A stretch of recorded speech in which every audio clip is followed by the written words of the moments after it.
And now for our feature presentation. He'll be fine on the mountain.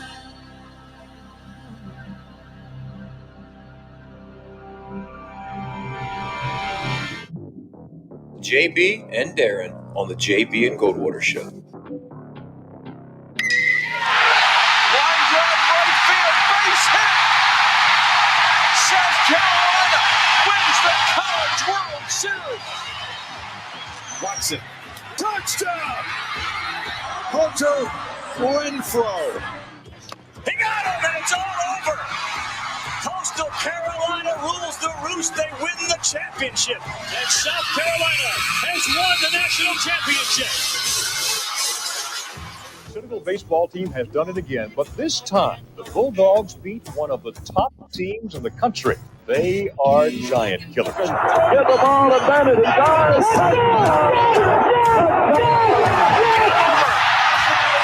Gamecocks are in the Final Four.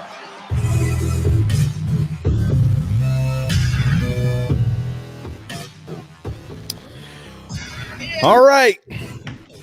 Finally, it's Friday. Greetings and a good afternoon and welcome aboard the JB and Goldwater Show, live, loud, and online, and driven by our friends and yours at Stokes Volkswagen. Find them at stokesvw.com. Find us on the JB and Goldwater app. You can download that, and you can always check us out at jbandgoldwatershow.com. Across all social media platforms, you can follow us at JB and Goldwater, individually on Twitter at SportsMediaJB and at Darren Goldwater. 843-321-8893 is our phone number. It is also our text line, and you can pop us a note there, and Darren will pop you into the program just like he will do JC Shurburtt, Raphael, Esparza, and Michael Flint in that order. JC generally with us on Wednesdays. Friday this week, though, he was on vacation, made a pit stop to the Midlands and back to Chicago. Gamecocks now have a pair of transfers in 2 days, so we'll get an update on that coming up in about 8 minutes and talk more in depth about the guys that are actually on the team preparing for the season opener on September the 4th. Michael Flint will preview the linebacking core, and he will also preview the wide receivers. Looking forward to that. Raphael Esparza will get some over-under stuff with him. Darren and I, it's our buy-or-sell day. Fridays for the last few weeks and on through the next couple. We will look at our over-unders for 2 SEC and 2 ACC teams this week out of the Atlantic Coast Conference, Boston College and Pittsburgh, and out of the Southeastern Conference, Georgia and Auburn. Certainly looking forward to that, Darren. And we've got our 2-minute drill coming up here in just a second. But first, good afternoon. And, I can't imagine that you feel any different than I feel after watching last night's Field of Dreams game. That was the best sports broadcast I've seen on TV absolutely this year, if not for a long time. Baseball nailed it. Fox nailed it. It was a night to be celebrated for Major League Baseball, at least in my opinion. From any type of sports television perspective, this was an out-of-the-park home run of a night for Major League Baseball and for Fox.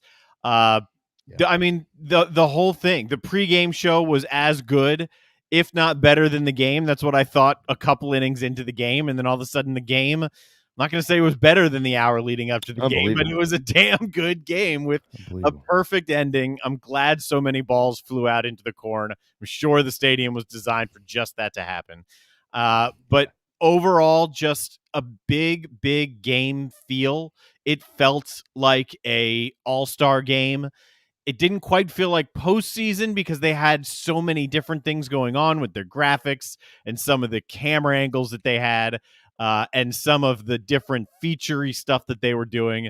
But it felt like one of the biggest broadcast productions that they can put together outside of, say, a Super Bowl or a World Series or something like that. Totally agree, Darren. I totally agree. It had a college baseball atmosphere, which was something that caught my attention because it was about 8,000 folks, and that's a pretty good crowd for college baseball.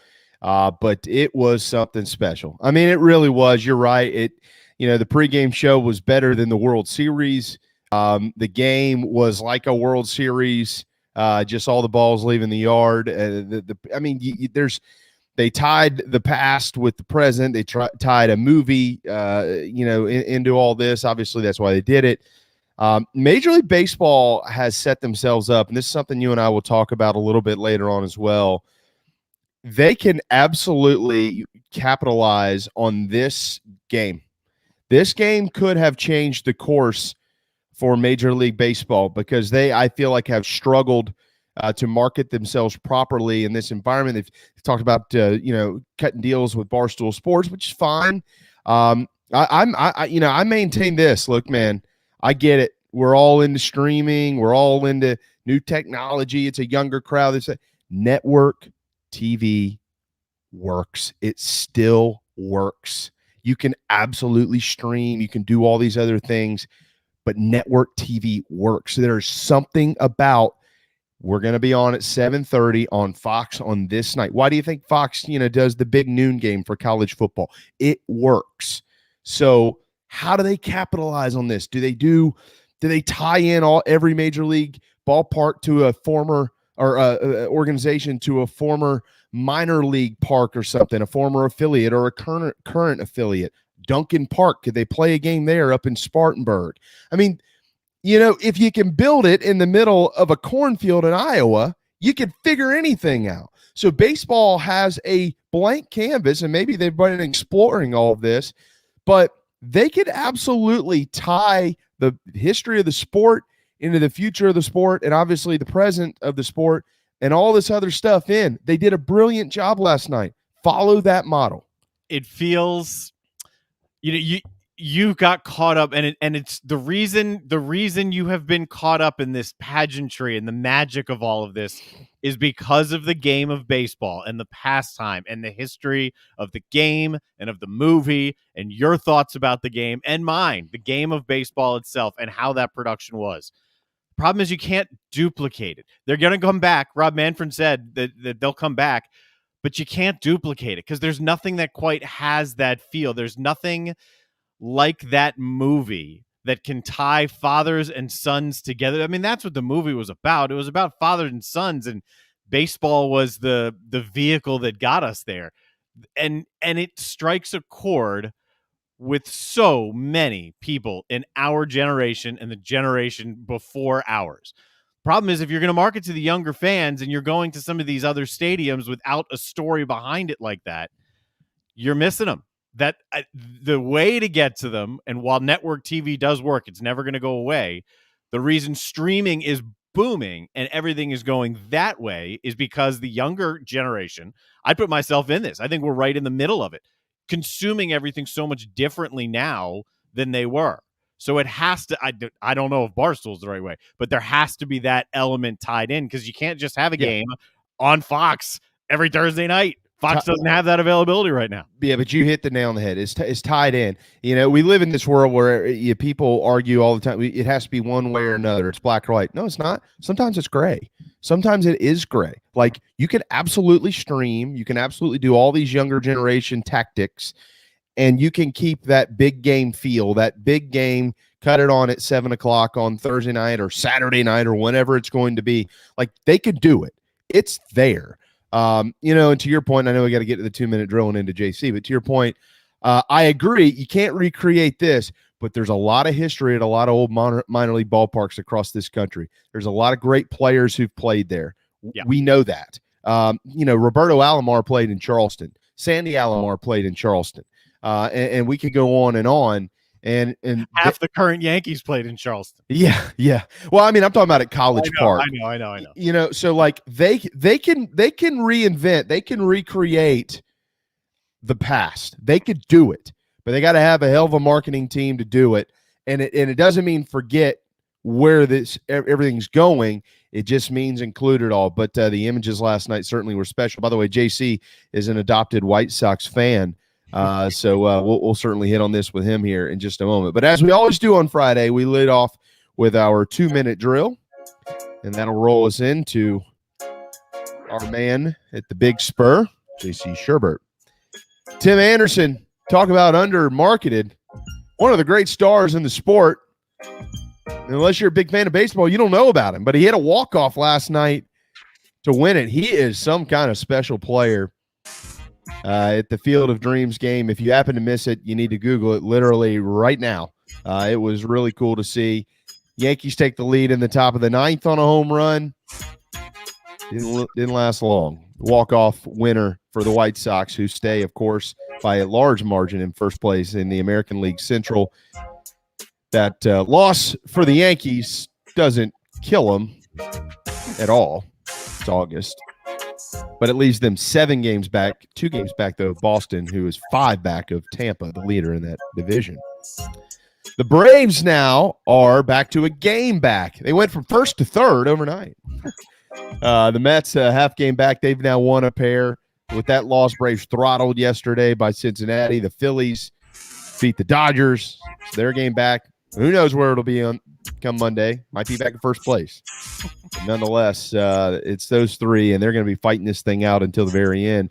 The NFL preseason continues to play this weekend. There were a couple of games last night. New England beat Washington. Darren, it didn't mean anything. It's the first preseason game of the year. Mac Jones looked good, though. Yeah, all right. Pittsburgh beat Philly 24-16. Atlanta hosts Tennessee tonight at 7. Detroit and Buffalo, Dallas at Arizona. Detroit, Buffalo, Dallas, and Arizona, both on the NFL Network. That Atlanta game might mean something to Gamecocks. Hayden Hurst and Mike Davis will be playing in that.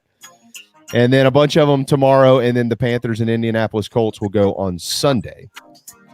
And, of course, big news out of Columbia. To cap off this 2-minute drill, 2 transfers in 2 days. One of them a projected starting cornerback in Karan Prunty. The other now, the latest, is offensive guard Jordan Rhodes.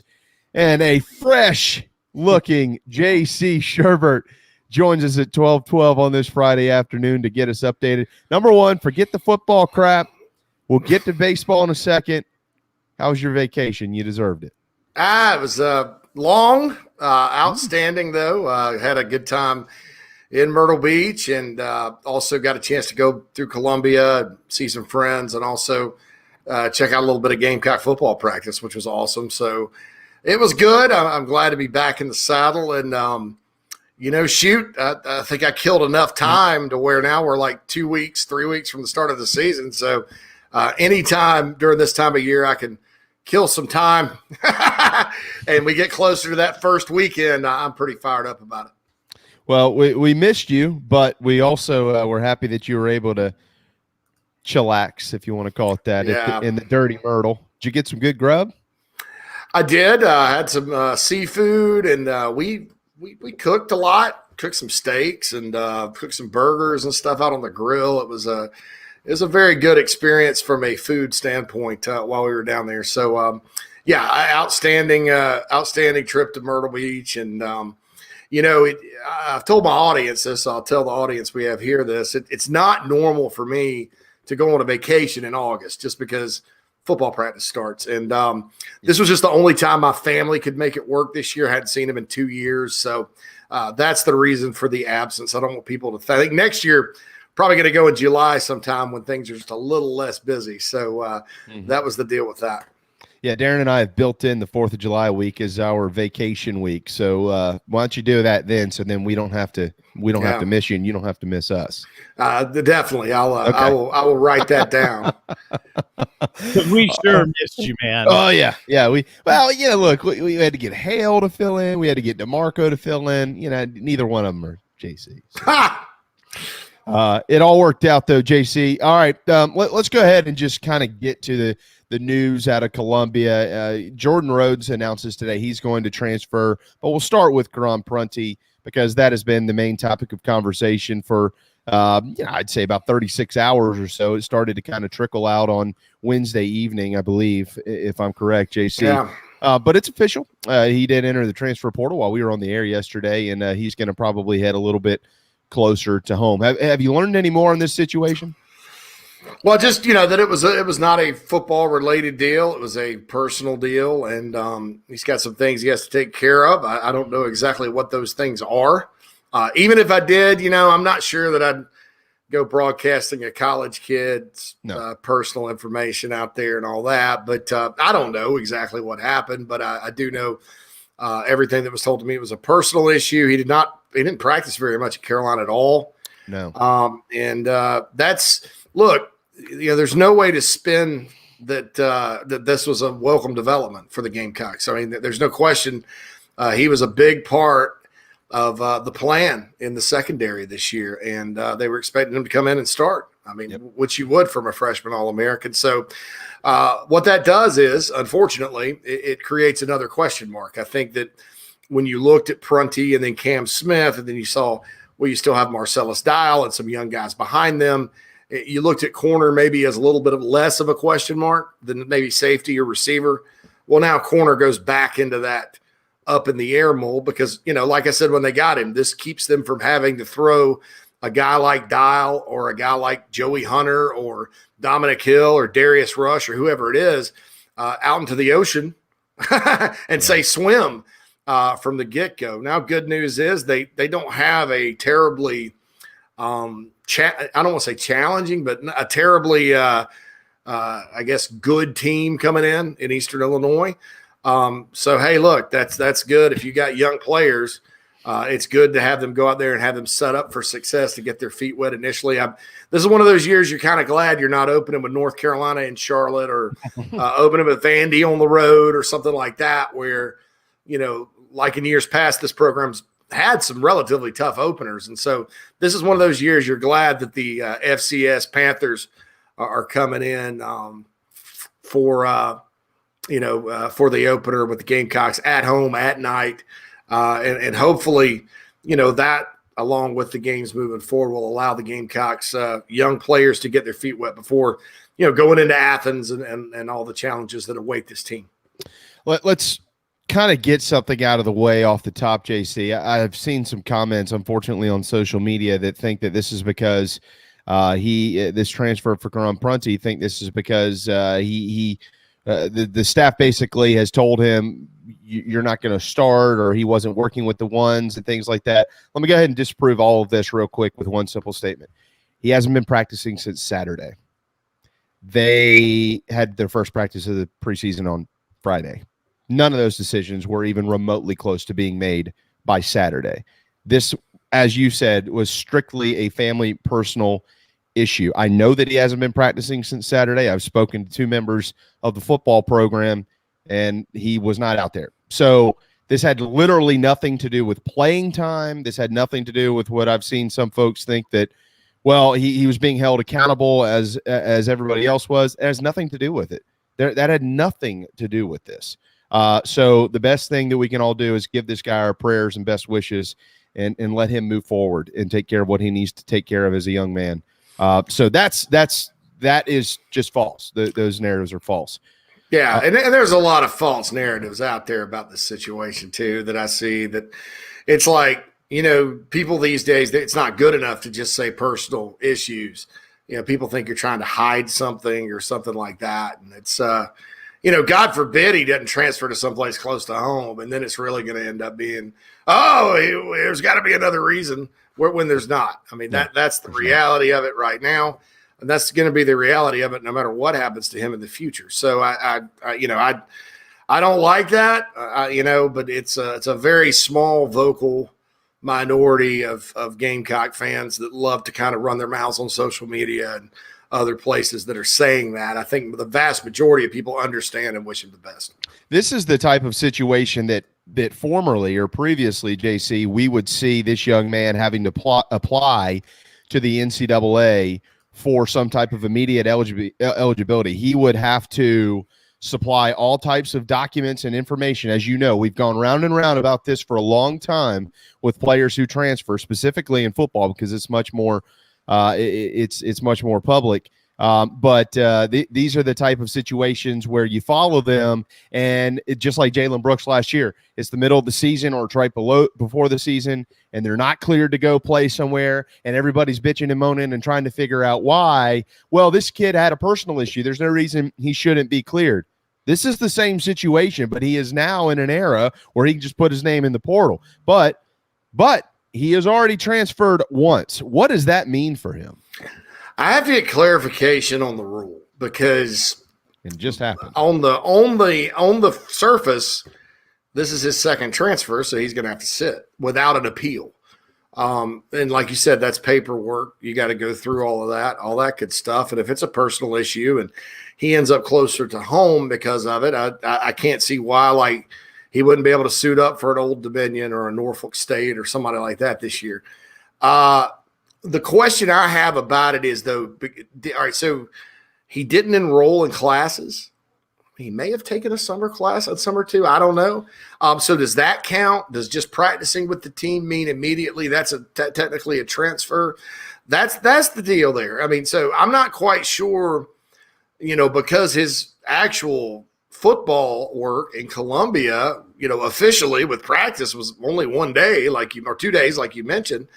I don't know if that matters or not, with the whole thing. But, as the rule states, without digging into the bylaws and stuff like that, what exactly constitutes a quote unquote transfer, it would appear that, yes, he can't play this year and would have to sit out barring an appeal unless he got out. Now, I don't know if they redid this or not, and I'm pretty sure it's still the same. If you go FCS, you're immediately eligible, just like you always were. Right. So if he goes to Norfolk State, he'll be able to suit up right away. I think it's an FBS thing. I think it's it's an FBS rule, and it's one transfer. So we'll see what happens with that. And he can still. I don't think he's coming back. I mean, I'd be shocked. Let's say be very surprised if he came back. But you can always come out of the portal too. I mean, that's the thing about the portal. You don't have to lock yourself into staying. No, deleting. And think about it this way. Again, for those who are maybe a little disgruntled over this, I mean, think about it this way. If this young man was a second string kicker, would anybody even be saying anything about it? Well, he's left the team for personal reasons. Is anybody not?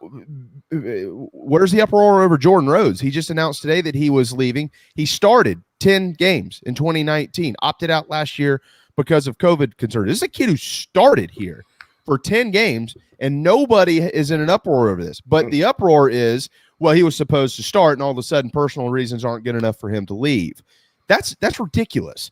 Jordan Rhodes is transferring, I think, because of playing time. Yeah. And so, I mean, look, you're going to uproar over one thing or another. I'd rather it be over Jordan Rhodes, a kid who's going to leave because he doesn't think he's going to play, than a kid who's going to leave the program because he's got a personal issue to deal with. I'd rather none of not it makes sense. Uproar over a kid making a decision for his life anyway. I totally agree. I totally agree. Like, if you're getting in an uproar over this, not you two, anyone. Yeah, go find something better to do. I totally agree. I mean, look, kids are gonna. This is the world we're in now. Like, we've been saying this for months, guys. You knew it was coming, right? The transfer portal was going to allow these type of situations to happen. You could come, you can go, and that's what's happening. I mean, there's kids freshmen who arrived on campus across the country, and they've already transferred. Mm-hmm. It's going on everywhere. I think, JC, I saw you post that somewhere. Yeah, I mean, it's one of those situations where the Gamecocks, they've largely avoided things like that so far. Okay, absolutely. You had a lot of attrition at the beginning when Muschamp was let go. Beamer gets here. You have some other guys that left, but they really didn't get hit as hard as some other schools. And then after spring, there were no transfers. I mean, and you've had some trickle out. Mike Wyman left; he wasn't going to play. Then Prunty was the big one. As far as because he'd just gotten there, and I think the reason people are kind of like in disbelief a little bit about it is because he had just gotten there. Jordan Rhodes was not, he was a second-team guard at best. And on the offensive line, if you want to play, I mean, you don't sub that much on the O-line. Usually your starting five are out there for a while. It doesn't make a lot of logical sense in a lot of ways because the D-lines are always rotating. But, offensive line, you want a cohesive unit. And, they've sort of got their guards. I mean, Jalen Nichols won the job in the spring. Javon Gwynn won the job in the spring. Eric Douglas is a returning starter and a really good one at center. Rhodes actually, when he came back after opting out last year, played some defensive tackle. So he was just, he just didn't fit in. to what they were going to do. And then Mike Wyman was, not projected to play either. So, Prunty's a big deal. I think it's unfortunate just simply because, like I said, there was a question mark that was answered, and now that throws that position back into question mark status. And, I don't think that there's a void of talent back there, right? I just think that there's a lot of guys that have not played. So there's no experience. And some of these guys like Isaiah Norris and Marcellus Dial, who are older players who are from junior college, their JUCO seasons were canceled because of COVID. I mean, they're coming on like 2 years not playing the game. And so, the best I can say about it is it's a good thing they're opening with Eastern Illinois and, kind of have some get your feet wet kind of deal at the beginning of the year. All right, so you were at practice on Wednesday for a few periods. Start with that secondary. Yes, Norris is brand new. It's going to take him some time. At least Marcellus Dial has been on campus, but it's going to take – Norris is behind the 8 ball. He's a good player, but he's behind the 8 ball. It's going to take some time. So start with the secondary, work your way through the team. The floor is yours. What did you see this week? Well, on the secondary, I thought when Darius Rush is a guy that, I think he's moving his way up the depth chart a little bit. He's a player that's kind of been a journeyman since he's been to South Carolina, a great athlete out of I don't know if you'd call that the PD or the Low Country, but Hemingway area of South Carolina. So the PD really was projected as a special teams guy. He didn't really make a move at receiver when he was there. But corner, I mean, you never know. He may have found his home. Maybe like Brad Johnson, he finally found a home and all that. So, he was there. As far as the guys that stood out, though, R.J. Roderick looks a lot better than he did moving around and all that. I think that Jamar Brown being focused now on nickel / safety rather than having to play linebacker too, that's going to really, I think, fit his skill set. If you remember when he's played linebacker, he showed good ball skills, the ability to cover that kind of thing, in addition to being a good physical player. Just he's 208 pounds. So, you're moving him over. I think Carlin Splittell, the transfer from Assumption College, is going to be in the 2 deep. As far as corner goes, you've still got Dominic Hill. You got Joey Hunter. O'Donnell Fortune's still there. I mentioned Marcellus Dial and now Isaiah Norris. Ladarian Craig is a freshman that has a lot of ability. So there's some options. It's just, some of those guys were hurt in the spring. Some of those guys O'Donnell Fortune, for example, they tried him in a lot of different positions. Cam Smith is injured right now. And so you're really looking at maybe going into the Eastern Illinois game with two fresh faces at corner. And that's got to be a concern. But, it's not like there's not options. It's just a situation where you're kind of looking at who's going to step in. My money would be on Marcellus Dial right now, just because I like what I saw him out of the spring. I've heard good things about him during the offseason. His high school film was outstanding as far as being a very active and physical player. It's just, he hadn't played football in 2 years. So, you got to take that, into consideration with him. So we'll see sort of what happened or what happens. With Prunty being gone. I don't think this is like a death sentence for the secondary. I do think, though, it's not possible to spin this in a positive way just because of what Prunty was all about last year and his ability that he showed on the football field. You always take a bird in hand over an unknown, and so there's no way to, spin that right now. I mean, but like I said, I don't think it's a death sentence for the secondary. It's going to the impact of this is largely going to depend on who ends up playing at that spot. Cam Smith, any news on the timeline? I know he'll be back here before long, but any news on? I was told probably definitely by the opener for a while. I've been told that. I would think East Carolina at the latest for him, unless it's something that lingers, that he re-aggravates, you know how that goes with these injuries. But I would think that by the time the Gamecocks get into mid-September, Cam Smith will be on the field. Okay. 12:29 on this Friday afternoon. Elsewhere, JC, we continue to feel pretty good about what's going on up front. I think that's going to work itself out just fine on both lines of scrimmage. How about the wide receiver group? What'd they look like? Well, I saw I think the first thing that stood out was Dakarian Joyner has become like the vocal leader, probably maybe of the entire offense. I mean, and he's very solid and consistent in his performance. I think that at least the practice I saw, and from what I've heard from everybody associated with the program, so I think you can count on him. I think you can count on Jalen Brooks. So you got two guys you can count on. I saw out of Otrey Smith, I saw some good things. I actually, on a ball that Jason Brown overthrew, Smith got up, and he got up. I mean, the ball was way overthrown. He got up, almost made the catch. And then Brown threw a good pass to Smith, and he caught it. But when he catches it and runs, that's when, like, you're not seeing the Otrey from freshman year. We remember the catch and run. He was broken the open field against Louisiana Tech and all that. I mean, he's never been a burner, but, you saw some cattywampus kind of things out of him there. I think that as far as the receiving core goes, that they're still waiting on some guys. Amari and Brown, what's he going to do? Xavier Leggett is a guy that didn't practice in the spring that's coming back now that can do some good things. Josh Vann, can they get 20 catches out of him? That's my if you can get 20 out of Josh and 20 out of Otrey, and those guys have done that much before, then as long as there's not drops, I think you're fine in the receiving core. And I also thought, and I'll say this, there's a lot of angst and consternation about the quarterback position based on a handful of plays from Luke Doty in the spring game. Luke Doty threw it very consistently when I saw him. Yeah. Very good technique. This was an 11-on-11 drill, found the open man, I don't think he had an incompletion the whole time.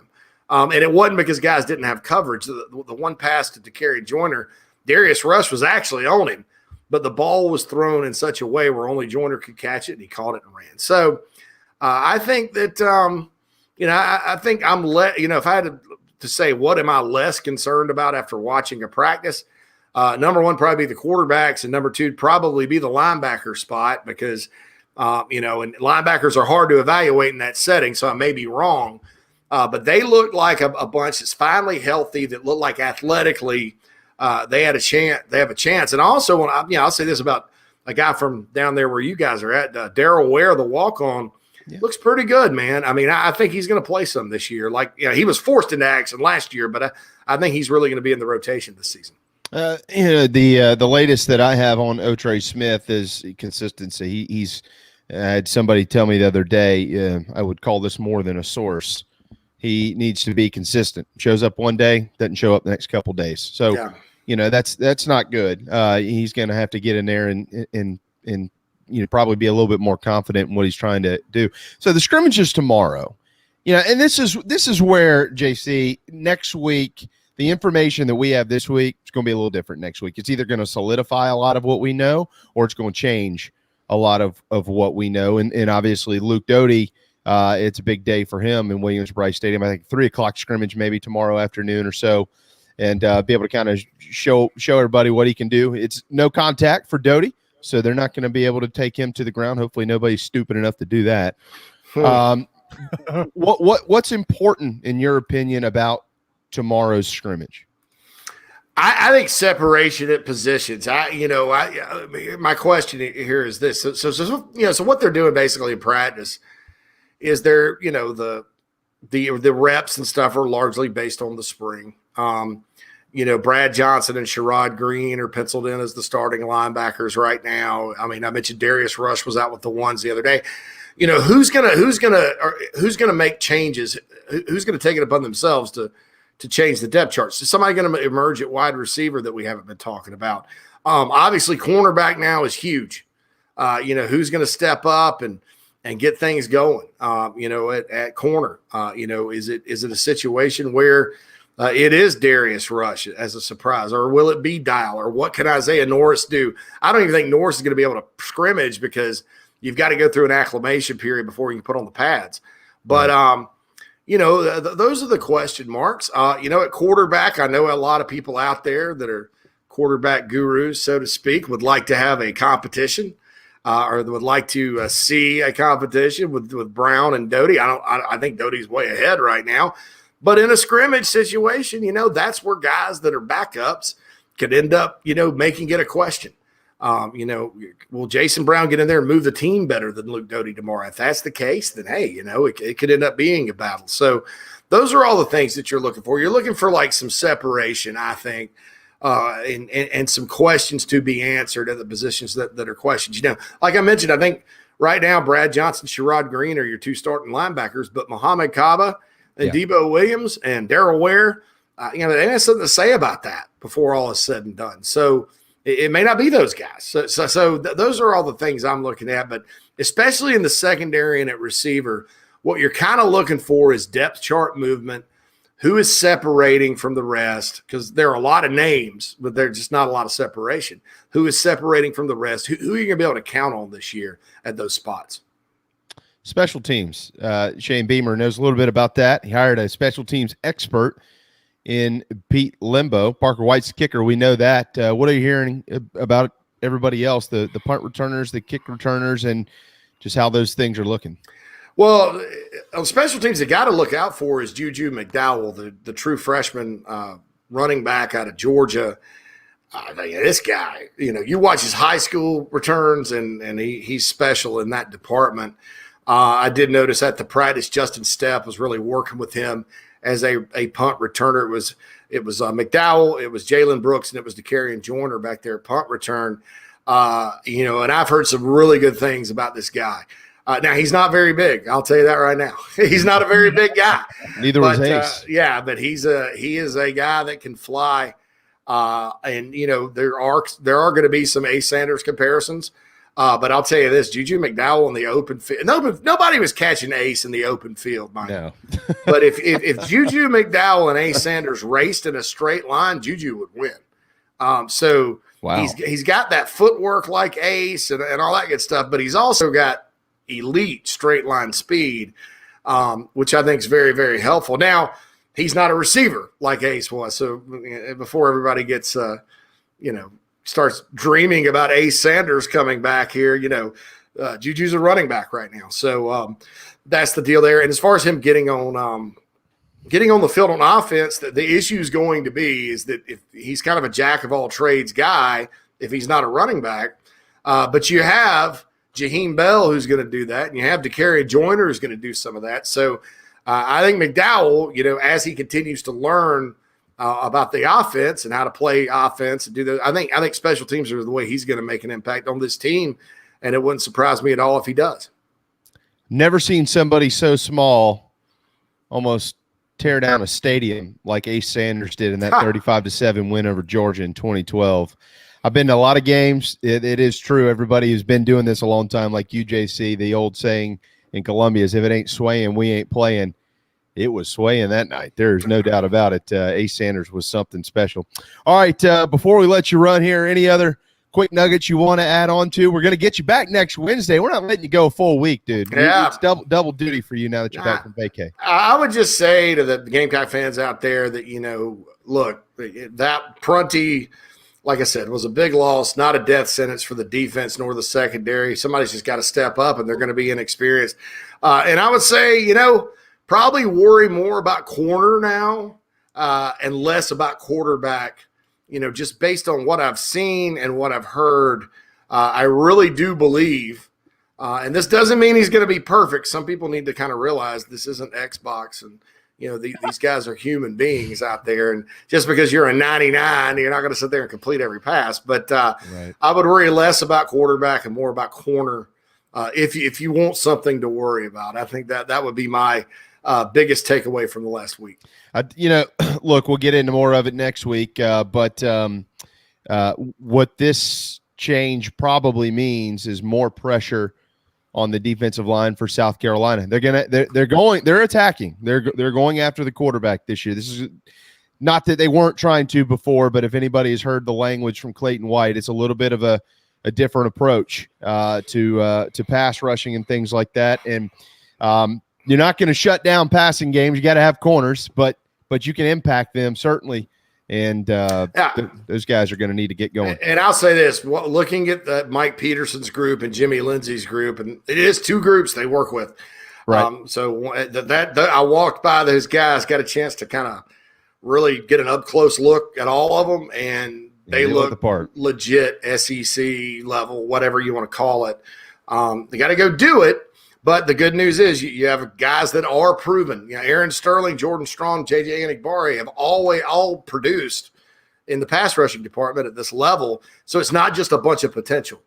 You do have some proven guys there, and then you have other talented guys that they can bring along, like a Jordan Birch or whoever. So there's reason for optimism on the D-line, folks, I think, as we head into the season. Yeah, if those guys don't have a good year, that'll be really disappointing to me. To be honest with you, I've been saying this. I'm gonna stand by it. It's Jordan Birch's time. This is the young man we've been waiting to see for about 2 years, and hopefully we'll get a pretty good glimpse at it here coming up in a couple of weeks. Good to get a glimpse on you, JC. Welcome back. And I bet Chicago is popping today with the White Sox walk-off last night. I'll tell you, that was one of the best experiences I've had watching a baseball game in a long, long time. I mean, I'm a big fan of that movie anyway, so that was a chill bump moment, and then the game could not have been any better. Even if the White Sox had lost, I mean, the Yankees rallying like that, I mean, it was it's good for the sport of baseball, I think, when things like that happen. Baseball needed last night. They got it. It delivered. That was incredible. Yeah. Have a wonderful weekend. I'm sure you're hydrating. I probably will be here soon. All right. See ya. Thanks, guys. Later. You got JC Shurburtt, owner of the Big Spur. .com. All right, let's take. I know we got Raphael waiting. Let's take a quick time out, Darren. I got to run to the restroom, so let's do that. And then when we return, we'll head south to Nolens. Raphael Esparza with mybookie.ag. Michael Flint at 105 today in a Gamecock football preview as well. Hang tight. The JB and Goldwater show, driven by Stokes Volkswagen. We'll be right back. This is Mike Mazzell for Stokes Volkswagen on Ashley Phosphate Road with exciting news. It's springtime and we're playing ball. Most dealerships don't have any inventory, but at Stokes Volkswagen we do. So we're playing ball on every new Volkswagen in stock. Every new Volkswagen available with zero down. Qualified buyers can sign and drive with interest-free financing for 60 months. Remember, Stokes Volkswagen on Ashley Phosphate Road is the fastest, easiest way to sell your car and get the most money for your trade. Plus, we'll take any trade in any condition, paid off or not. Is your credit in a slump? Strike two. If you've got $500 down and you make at least $2,000 per month, our lenders can get you approved. So if you want to strike out, that's okay. But if you want to hit a home run and save on a new Volkswagen, come see us today at Stokes Volkswagen on Ashley Phosphate Road or StokesVW.com. $1,666 per month per $1,000 borrowed for 60 months at 0% APR with zero down. Plus tax tag. Includes $499.50 administration fee. Subject to VCI credit approval. Expires month end. Peace and love at Stokes VW. Wando Power Equipment, the trusted home of Hustler zero-turn residential and commercial mowers. There is nobody more trusted in South Carolina than our friends from Wando Power Equipment. They've been providing elite commercial and residential service for over 30 years. Landscape Services have turned to their selection of Hustler zero-turn mowers like the Raptor. Bigger, stronger, faster, and the most durable Raptor Hustler has ever designed. Located on Daniel Island and online at wandopower.com. Wando Power Equipment, owned by the Price family, the home of Hustler zero-turn mowers, rentals, service, and specializing in family and friendship. Shrimping season's back. That means local caught shrimp. That's right, local caught shrimp back on the menu at the Dog and Duck. All three locations, Bell Hall, Park West, and Clements Ferry Road, now featuring once again local caught hand-breaded shrimp, plus other daily specials like the Game Day Burger every Wednesday, Rib Night on Friday, rotating taps all the time, and all the TVs you can possibly imagine for whatever you want to watch. The Dog and Duck in Bell Hall, Park West, and on Clements Ferry Road. The JB and Goldwater Show, live, loud, and online. I'm gonna keep on the run. I'm gonna have me some fun. It cost me my very last dime. If I wind up broke, 12:44 Friday afternoon. Welcome back to the JB and Goldwater Show, driven by Stokes Volkswagen, StokesVW.com. 15 minutes with one of our favorite friends, Raphael Esparza, joining us from New Orleans. So are you ever going back to Vegas or what? Next month. I'll be there September. I'll be there, I think, close. I don't know if I'm going to spend my birthday in October there because my twin brothers might want to come to New Orleans for that. So, but definitely for the holidays, I'll be there. Oh, cool. So your birthday's in October. Well, mine's in December. I'll tell you how smart I am. I was I gotta about tell to you. say, wait a second. Why does your brother get to decide what you do on your birthday? Although you did say twin, so I guess you kind of gotta. Yeah, he's the oldest one, so what he 4 minutes, so what he says goes. So I mean, whatever. He's the bully, huh? He was the bully, but that was the financial for him. I was a Bank of Raphael throughout our years, and still am. So when he's always in a pinch or a bind, because he had he didn't squeeze out 4 kids, but his wife squeezed out 4 kids. So it seems like Bank of Raphael still exists. Yeah. Well, happy birthday in October, Darren. Thank you. Put that in our show calendar to make sure that we call him. October 21st. I think it's on a Thursday this year. It sure is on a Thursday. That's right. Close to 50. I think it'll be 48 this year. I don't know. 48. I lose track. Hey, look, man, mybookie.ag. Before we get into some of the some weekend betting tips from Mr. Esparza here, want to get your thoughts on what we saw last night at the Field of Dreams game. It was cool. Granted, I had to watch the White Sox play because the White Sox fans are driving me crazy about how they're playing this year, their record. Hey, when you get to play the Royals and Tigers and Twins all season long, you should be in first place. And even the Twinkie or even the Indians, you should be in first place. So it's driving me crazy. But I thought the atmosphere of the game, the introductions of the guys coming out of the cornfields was really, really cool. One of my favorite baseball movies. So I enjoyed watching the highlights in the beginning of it. I liked watching the beginning of the game before the game itself, just because I love the history of the whole self of all the people in the towns were in the last scene with their cars and the lights coming in and stuff like that. I liked the whole pregame was probably better than the game itself. I mean, let's face it.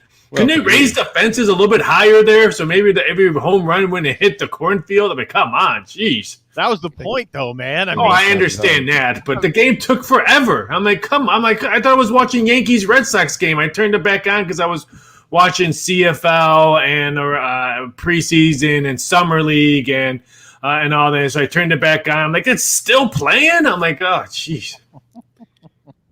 You had a go-ahead home run and a walk-off home run in the ninth, and you're complaining about this thing. Well, yeah, because it was the White Sox. I was actually rooting for the Yankees. So, yeah, I'm actually complaining. And then I was actually watching the Brewers score 1 million runs against my Chicago Cubs. This is what I have to say with the White Sox and you Brewer fans. Or anybody who plays the Cubs or anybody has to play the Tigers, Pirates. If you lose to any of these teams, Cubs, Pirates, Tigers, you should be downgraded like EPL. What the Cubs are throwing out, what the Pirates are throwing out, these kids would not be in the majors if it was any other circumstances. I was trying to see these kids playing for the Cubs. One guy was named Romaine. I wanted a salad of watching him play. A guy named Churro. I wanted churros when he was watching him play. I have no idea who plays for these Cubs, Pirates, Tigers. If they win a game, those 3 teams, you should be regulated like English Premier League. I'm sorry. I don't know what to do. Sorry. It's rough being a Cub fan. What other movie can we recreate with a game like this? Oh, easily. Hoosiers. Yeah. Oh. When I was thinking of it, that's a good one. Only one. Hoosiers would be great. Yes, it's the only. There's no football one. Chitwood. Whew. That's a good one. Yeah. I don't know who would play. One of the most famous sports movie stars ever, Jimmy Chitwood. Yeah, I'll make it. Yeah. No. There's no football movie that parallels. No, there's no football. The basketball thing is Hoosiers. Go ahead. Maybe Rudy, but no, it's not. There's no really good football one. Maybe when Tom Brady retires and they make a movie about him because he's going to have like 20 rings and stuff like that, they could probably make a really good movie about Tom Brady, but I can't. There's no really good. Miracle, maybe the hockey one, but I thought the movie was horrible. The acting was bad. I thought it was. If I was doing Razzie odds back then, I would have gave it a Razzie award because the acting was horrendous. Yeah. But I would say that would be the only one for hockey, a remake of Miracle. Hey, by the way, on last night's game, how about Kevin Costner should be in the broadcast booth for everything. Yes. He is awesome. His stories are awesome. Everything's awesome, and he curses on live television.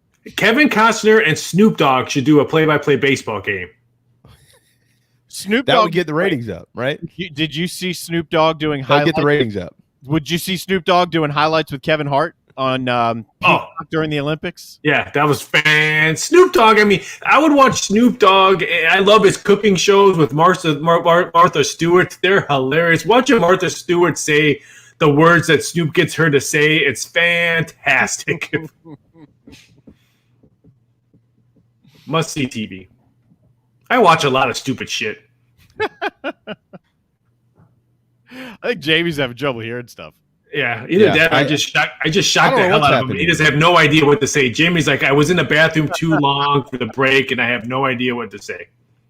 Okay, well, as he figures out his computer, we could talk a little bit of the best bets. So give me a free play for the. I don't even. Is there UFC this weekend? What's a free play for the weekend? No UFC this weekend. We have PFL tonight, Bellator tomorrow, and some great boxing matches over the weekend on Friday. I'm on Saturday, so really good boxing matches. There's some really good dogs, I think, that can actually win. I think Guillermo Roduro plus, I think, 175 over Casemiro. Bantamweight title fight. I think he can pull out to the victory. So I'll be very interested to see that one. I'd love the over-under prop bet on that one. It's 9.5. I think this one goes the distance, so that could be very interesting on that one. On Bellator, I think you'll have some really good mid-level fights. I think Pam Sorensen and Roberta Pam Salmon. I think it's going to be a really interesting fight. I think she's a minus 125, but nothing really substantial. I mean, it's preseason football, so everyone's going to be jonesing for that. Even though I want to shoot myself in the head, I have to be watching some of these preseason games. But I'll tell you this: if you're gonna watch preseason football, and if you're gonna put money on it, bet the games that have player meetings. And I mean, if there's a team that's battling for a quarterback, for starters like Saints, Bears, 49ers, New England, bet that game or look into that game. If you're looking for teams who are running different defenses or new head coaches, don't bet a game just because I'm a Patriot fan and I'm going to bet this game because it's preseason week 1 and you're going to blow your wad on a preseason game. And then when real football starts, you have no money left because you blew your wad out for the first 3 preseason games. Are you getting heavy bets on preseason games? We get bets. We don't take big bets on that because at the same time, we're not that greedy. I mean, there's some people like, hey, how come I can't get 6 figures on this Eagles-Steelers game? Because here's a 1-800 number. Call this. Then we'll give you a 6 figures on a preseason football bet. But, yeah, there's people. We take a lot of parlays. Like last night, we had 1 CFL game, 2 NFL preseason games. So people were parlaying that with every minus 250 and higher baseball game. I mean, that's all you look at baseball. Just bet the Padres, Brewers, anybody that's playing the Cubs, Pirates. Right now, we're getting our butts handed in us in baseball because it's just bad teams playing good teams that are really high numbers. Have you seen? There's a guy on Twitter. Spader, I believe is his name, Penn State grad, in fact, a baseball statistician and historian, and he's throwing out daily parlays, and he's trying to hit every single game on the MLB slate. And the last couple of weeks, he's done pretty well. He's hit it once or twice, or at least he's had a good number, a good chunk of them hit, too. Well, yeah, I see where you're going. Someone sent me that, but, I mean, one of the ones he played, I think there was 9 games on the board, and I think 8 favorites won. So it's not like he's picking underdogs. It's not like he played the Pirates at plus $2 against the San Diego Padres at home at Petco Park. He wasn't playing. I mean, some of these games, a monkey could probably hit a 2-teamer or a 3-teamer. I mean, so it's I can see why a lot of people were following him. Like Boston today against Baltimore. I mean, Boston's minus 260. Braves and Nationals play tonight, right? Yep. Yes. Am I correct? You good teams playing bad teams. It's kind of one of those instances here. Braves would be the good team, obviously. Until last night, this bad team you're discussing was the only team that had beaten the Braves in the last 8 games. Yeah. They're still bad. They are Very, still trading everybody. And I know people were watching the Field of Dreams game and other stuff, but if you didn't watch the Angel highlights of the game, what Ohtani did yesterday, I mean, pitched 6 innings. It was fantastic. Hit a double. I mean, the way he runs the bases, every minor league, high school, college team should watch him run the bases. It's just fundamental baseball that you don't see anymore. They almost should have just given everybody else the night off because nobody paid attention to any other ball games out there. I mean, Darren, I get that it. Should have been the Sunday night baseball game, the only game being played. That should have been the Sunday night baseball game. But it wouldn't have been on ESPN though. Fox had the rights. Well, I understand that, but I'm just saying if you're going to Saturday make that night. game. No, because Saturday night you're competing with UFC boxing. I think if you wanted to showcase that with big ratings and nothing else in the baseball diamond, because let's say if you're a Boston Red Sox fan, you weren't watching a Yankee White Sox game yesterday. You're watching your Red Sox. They're going to get beat up again. I mean, you make that the Sunday night only game being played or something like that. They lost. I thought they lost the idea of competing with preseason football as well. Anybody have any numbers on it yet? What the ratings were? I haven't seen anything. I was looking right about 30 minutes before the show, and I hadn't seen them yet. They're expected to be very, very good, though. Oh, I'm sure they're going to be magnificent. Yeah. I mean, if anybody saw the pregame show, you weren't cutting the game off, especially when you knew Kevin Costner was going to come back into the broadcast at one point. He was awesome. Yeah, I think they're expecting like postseason baseball, not World Series type, but postseason league championship-ish type numbers. So awesome. Yeah. That made the Little League game look like, what the hell are we doing in Little League playing in a stadium? No disrespect to the Little League. And we will have odds on Little League World Series, people. You won't have odds? We will have We won't have odds on Little League World Series. Come on. Just checking. I love watching kids cry after they lose in a Little League World Series. I have no kids, so that makes me laugh. Imagine if they knew how much money they cost you, too. Then they'd really cry. Yeah, that's right. There's nothing enjoyment than watching a little kid cry walking off the field because a kid just hit a 3-run homer to win the game to advance. And I have no kids, so I go, ha ha. There would have never been a better bet in the world than Danny Almonte when he was in Little League, whenever that was. He was like 30, wasn't he shaving before the game? So I mean, he drove to the game. Like he drove the bus. It was ridiculous. All right, we got a couple over-unders to throw at you here for the 2021 college football season, as we've been doing the last few weeks. Raphael. Every SEC team just bet over. Okay. All right. Well, good. That's great for Carolina. Well, that's pretty good for Georgia. Let's start with Boston College. These over-unders, of course, are courtesy of mybookie.ag, and that's who you work for.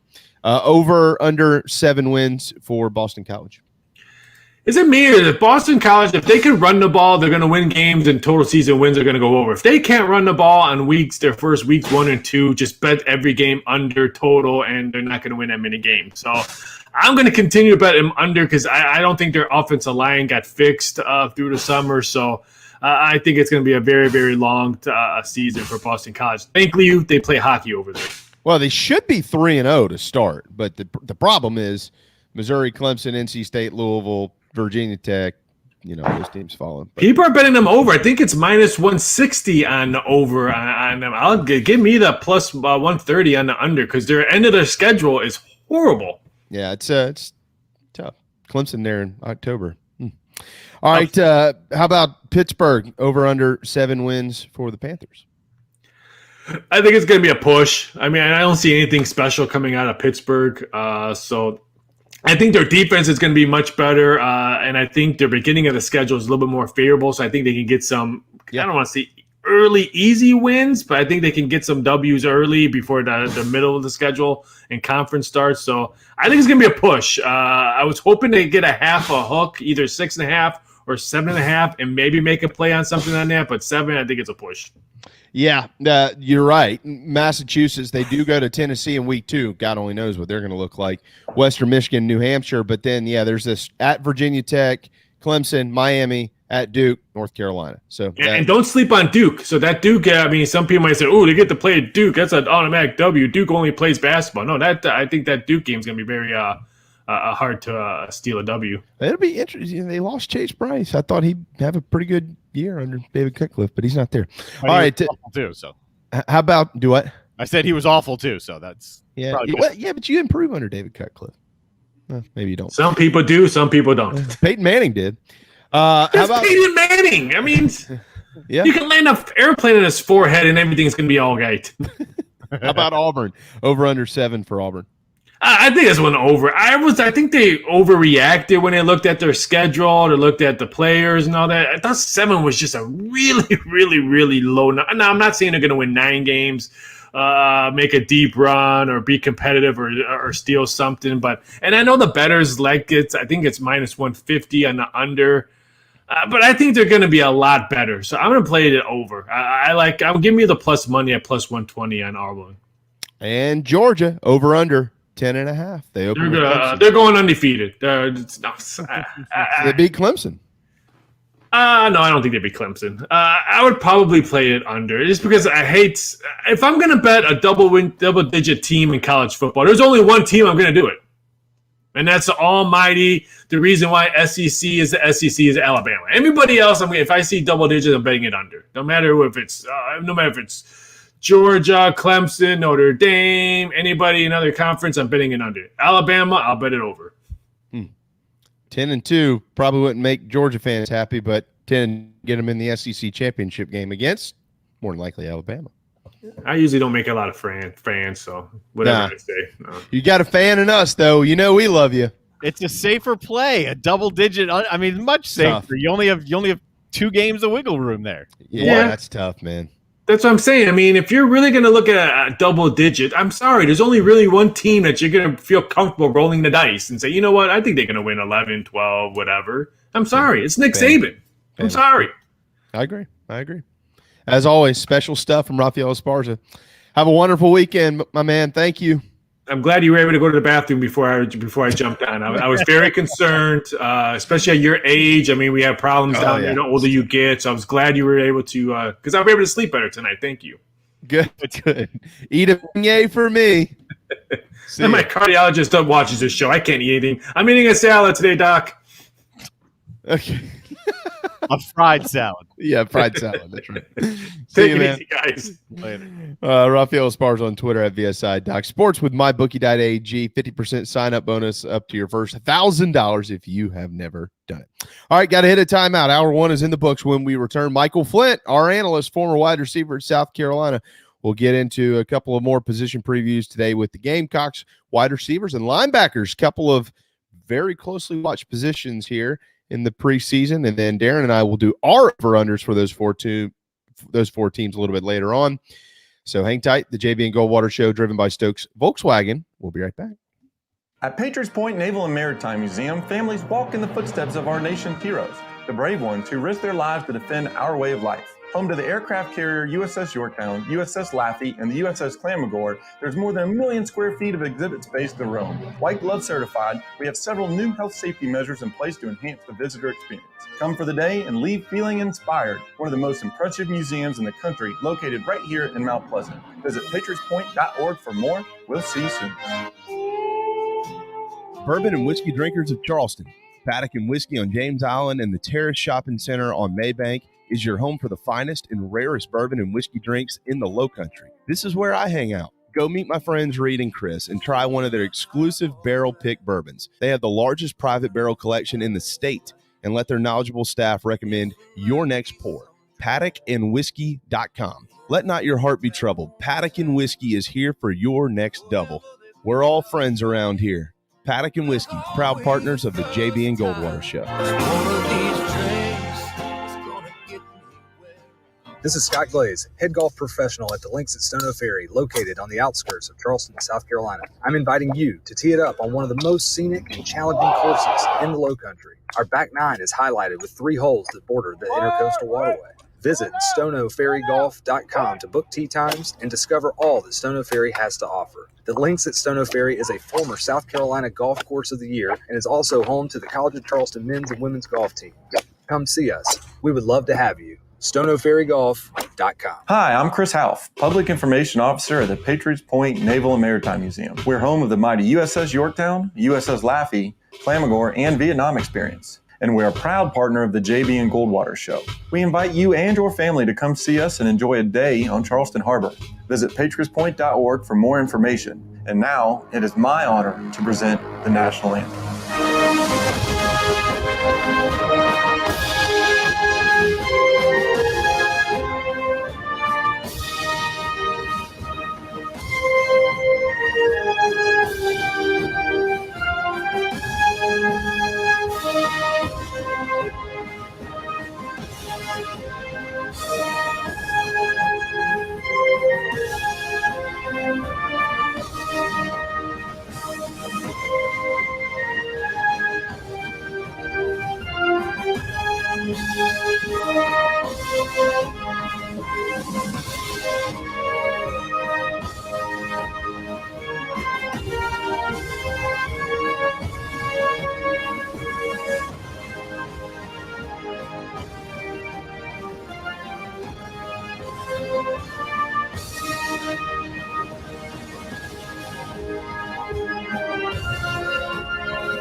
JB Goldwater Show.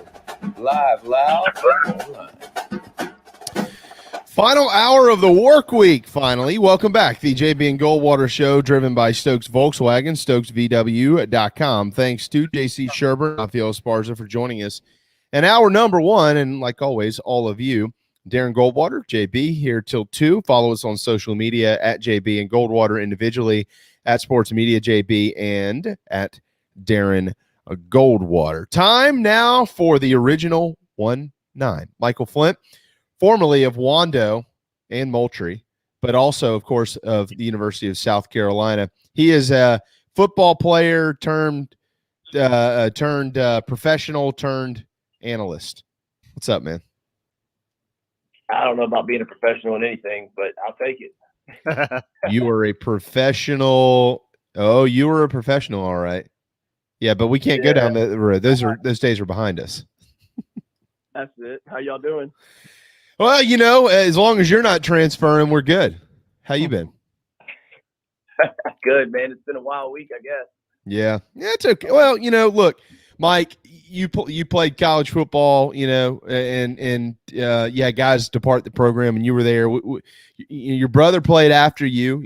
Unfortunately, Steven ended up leaving during his tenure as well at South Carolina. Things happen, man. Kids, things happen, and personal lives get in the way of things, and it's all part of it. I mean, it is what it is, and it's tough. I mean, the rules have changed so much. I think the mindset of kids has changed so much. From where it was back then, it was extremely hard to transfer. Even 4, 5, 6 years ago before the portal, where if you transferred to another Division I school, that you had to sit out a year and use a year of eligibility, or you had to transfer down to another level. So it was a lot more difficult. I think kids had to experience the tough times and make it through them. I think a lot came out better on the other side for it, but now it's just easier to kind of just jump ship when things get tough and move on to the next stop and hope it gets better. Yeah. You never really learn how to work through those tough times and those challenges. Well, and that's true. That's right. And we don't know exactly what the challenges are for him either, So I'm saying just in general, yeah. No, I know. I just mean specific to him. I know people are upset, Michael, but somebody's gonna have to step up and play. And that's right. That's where we are. So today we'll take a look at linebackers and we'll take a look at wide receivers with you. Of course, you played wide receiver at South Carolina. Maybe the best catch I've ever seen in my life, as a matter of fact. But let's start on the defensive side of the football. It's I don't know. I'm not going to necessarily project this, but I think it's becoming a little bit clearer that Shaw Green and Brad Johnson are probably going to be the two starting linebackers. I think Mike and Will is the what you would call those in foosball terms. they've been in the program a while. We've watched Brad Johnson, Mike, just a couple of years ago, he was a starter at defensive end, and he's kind of transformed his body. Sherrod Green's a guy, I think you and I first started talking about him maybe 3 years ago. He's a kid who you felt like had a lot of potential.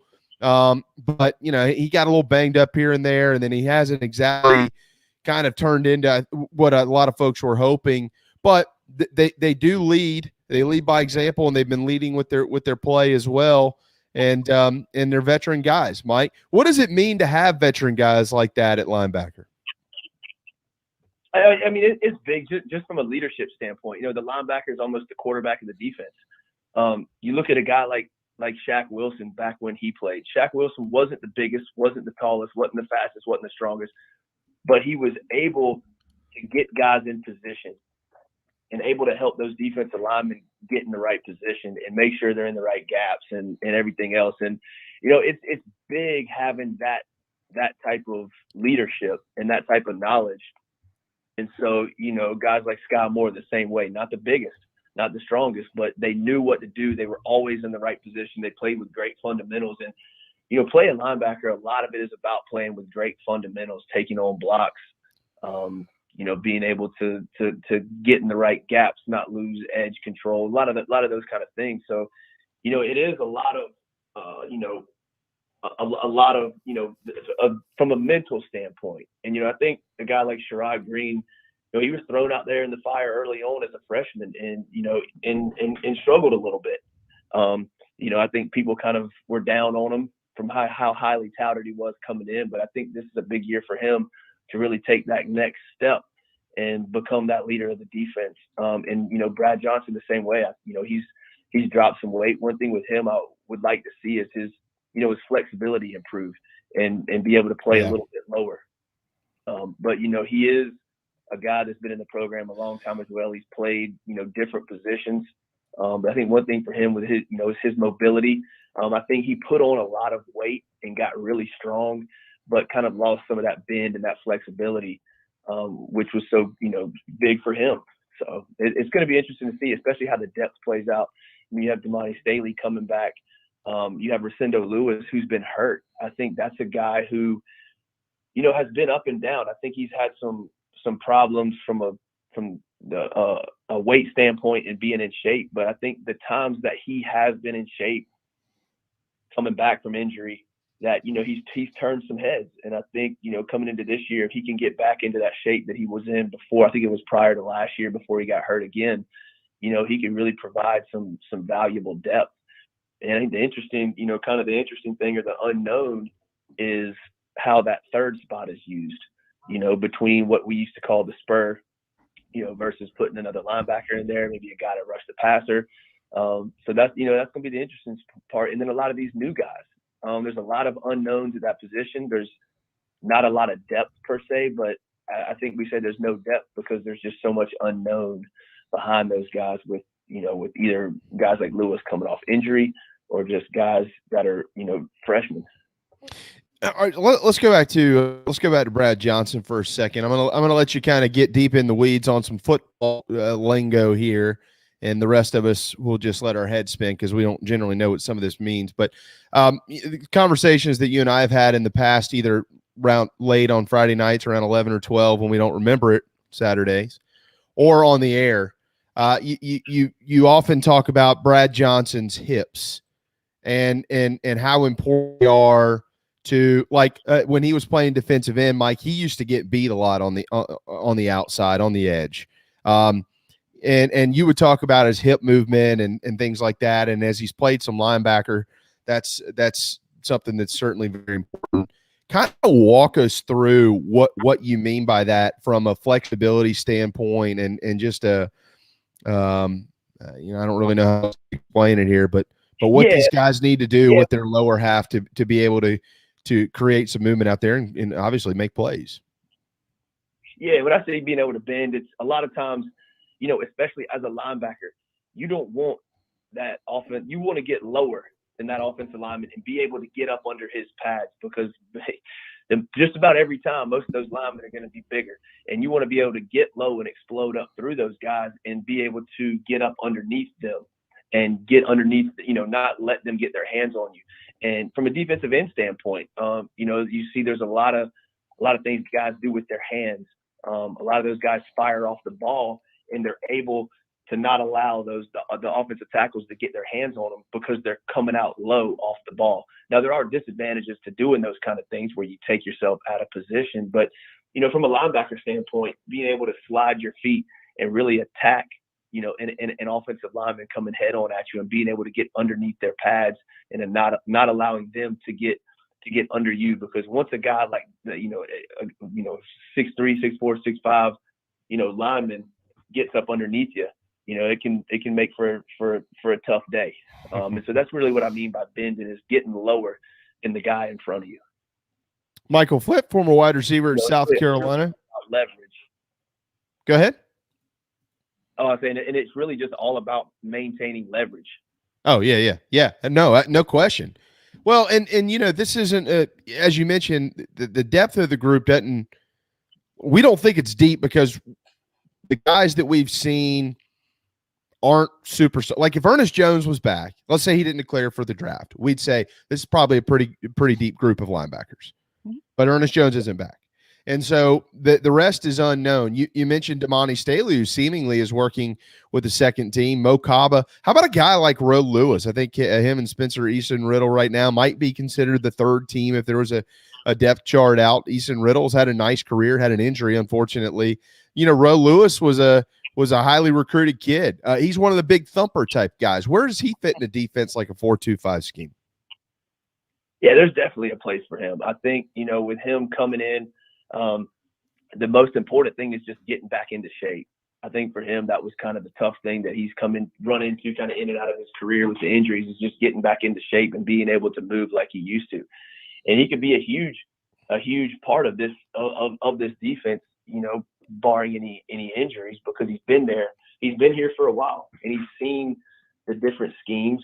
I think he can be a big part of this because, like I said, if a guy like Ernest Jones is back, it's not as much of a conversation. But as you saw last year, all it takes is one injury, and the next guy's up, and the guy behind him is the next guy up. So, he's going to have a big part in this defense. And I think he can really, flourish in this within this scheme that Coach White's, utilizing. Mike, some of the other guys that they've kind of added to it here, Bam Scott, which we haven't really seen anything from him yet. He's a JUCO guy who's just kind of coming in, and then guys like Debo Williams. We've heard a lot about Debo Williams, transfer from Delaware. What have you heard about him, and what type of impact he may have? Yeah, I think the one thing about him, just from what we've heard, is the work ethic. I think his work ethic has been unbelievable. I mean, you can see things through, social media or just through the media itself, he's really come in and busted his tail to really get in shape physically, but also, prepare mentally. And I think he's a guy that's kind of an X factor in all this thing of where he fits, how he does over the course of the next couple weeks. From a mental standpoint, really learning and understanding the defense. But, just from an outsider looking in, I think the work ethic's there. It seems like the talent is there. I think it's just making sure you get it mentally, because there is a lot going on. You have to know what everybody's doing at some points in time, whether, no matter what spot you're at, the mic or the wheel. So there's a lot that goes on right there, being that quarterback of the defense and really seeing if he can pick it up mentally. But I'm interested to see. He's a guy that, between him and Mo Kaba, are the two guys I'm really interested in seeing how they perform and how they progress throughout the course of camp. More and more is seemingly falling on the shoulders of the guys up front and those dudes there, the linebackers Mike's been talking about now with the loss of Karan Prunty in the secondary. More question marks out there. And so we'll kind of see how it all unfolds. First preseason scrimmage is tomorrow in Williams-Brice Stadium. Shane Beamer is going to address the media right around 5:15 tomorrow afternoon. So hopefully we'll have something for you after that. All right, Mike, let's get to the offense. Jordan I forgot how to say it. Jordan Strawn. and whichever. Strawn. I think he could end up playing a role in that linebacker, in that linebacker room. He's a guy that's going to kind of, float a little bit. You may see him on the edge rushing the passer. You may see him, lined up as a linebacker. I think he's a guy that is very interesting to see how they utilize, within that kind of that Spur position, whether it's a third linebacker in there like him, kind of being that in the box guy on certain down and distance situations, kind of getting on the edge and getting upfield, rushing the passer. So I think he's kind of an X factor in this whole thing of how we utilize that Spur type position versus him actually, barring injuries, actually being playing linebacker. Well, that's an interesting thought, Mike, because if they're being creative, if Clayton White and that group are being creative, having a guy like Jordan Strawn on the field and Jordan Birch and J.J. Barre, you've gotten better real quick. Because I think that we've all been thinking about this, and we'll kind of preview the ends and the defensive line over the next couple of weeks with you, but we've all been thinking about this from this standpoint of, it's going to be the first team, which is going to be JJ and Barre and, whoever, Sterling or Birch, and then it's going to be the second team. But kind of what you're saying here is they might utilize one of those positions maybe to have as much talent out there as possible. And Jordan Strawn is a guy that could fit that mold. Yeah, I think that he gives you the flexibility to do a lot of different things from a scheme standpoint. The versatility that he brings, you can still have your base, your base defense, but I think the versatility that he brings, you can do a lot with. So it's going to be interesting, to see how he's utilized, kind of early on in the year, whether it be a linebacker or kind of that hybrid role or on the edge. Michael Flint, 120 on this Friday afternoon. Well, you played wide receiver at South Carolina. You might know a little bit about that. This is a group that has a lot of question marks. Certainly, we've a lot of focus has been on them for a couple of years because they weren't very good last year, except for Shi Smith, and they certainly had plenty of question marks in the spring this year. I got a little report the other day from a source at practice that said DeCarrion Joyner and Jalen Brooks are, quote, ready.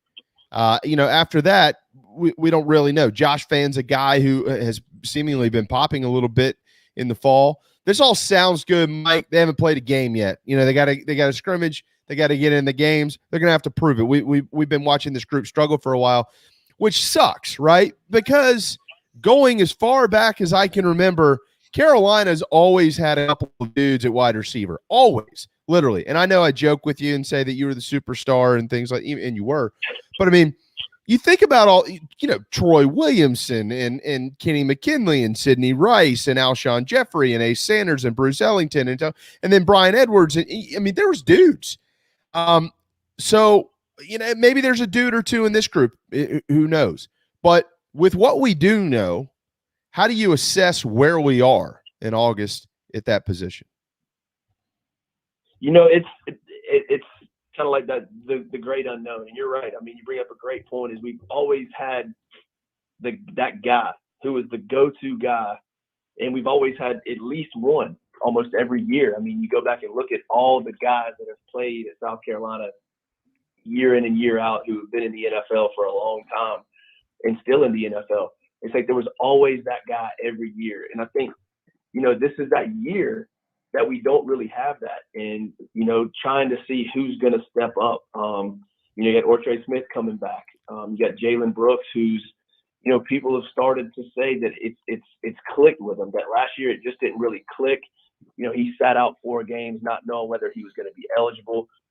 It wasn't really, when you start going through stuff like that, you're not really in the rotation during practice because you don't know, you can't give somebody reps if you know that they're whether or not they're going to play or not.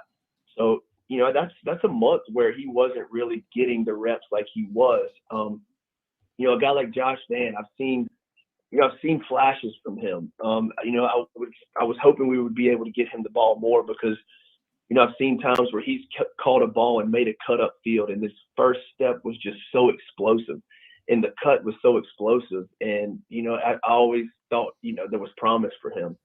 But hearing that DeCarrion Joyner is kind of taking that next step and really bought into playing receiver, that it could be a guy like him. There's really just no telling, because it's kind of that great unknown of, there's not that guy who's always been there, who you're always hearing about, who's got that NFL potential per se. But I think there's a couple freshmen that, I would like to see, kind of hear and see some about too, like Jakari Caldwell. I've always heard great things about him. He's a great player and is really kind of a Sidney Rice-esque type guy. And seeing how he progresses, being able to high point the ball really well. The transfer in Amarian Brown from Georgia Tech, you saw what he did last year at Tech, and, doesn't have the size or, that is typical for guys, but him being able to pick up the offense and seeing how explosive he is, whether it be from the outside or in the slot. So, I think we have some talent. We have some guys that have done stuff. You look at what Ortre did his freshman year.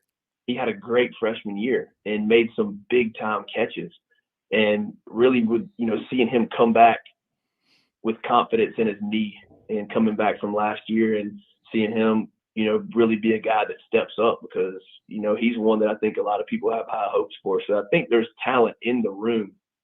It's just, seeing it, and the guys proving themselves. Otre Smith, obviously a proud Wando Warrior, like we all are, Michael. He's got to get going. Otre does. The report out of Columbia is consistency is just a big problem with him, and he's a great kid. He's a great kid, and he's a big kid, Mike, 6'4". We know that he can go up and get it, but he's just got to get more consistent. You've mentioned a bunch of names. There's other names to mention as well, and I think the coaching staff would take any of them, to step up and do something. Chad Terrell or Rico Powers or Xavier Leggett or whomever it may be. These guys, they just got to get going. But there's certainly, it always works itself out. There's going to be a target. Like, somebody's going to emerge as the guy. We just don't know who, and we don't know exactly what that's going to look like and who compliments him and things like that. But let me ask you this question. By the way, speaking of questions, there's a good question here from one of our listeners that we'll ask here at the end of the wide receiver segment. But let me ask you this question about EJ Jenkins. Do you think he's a guy who ends up playing more wide receiver, or do you think he's a guy who ends up playing more at tight end? I think that's a good question. Just with the unknown of not knowing what Coach Satterfield's offense really can look like, a lot of things on him is he's able to adapt. He's able to adapt to the personnel he has, but still kind of utilize the same scheme.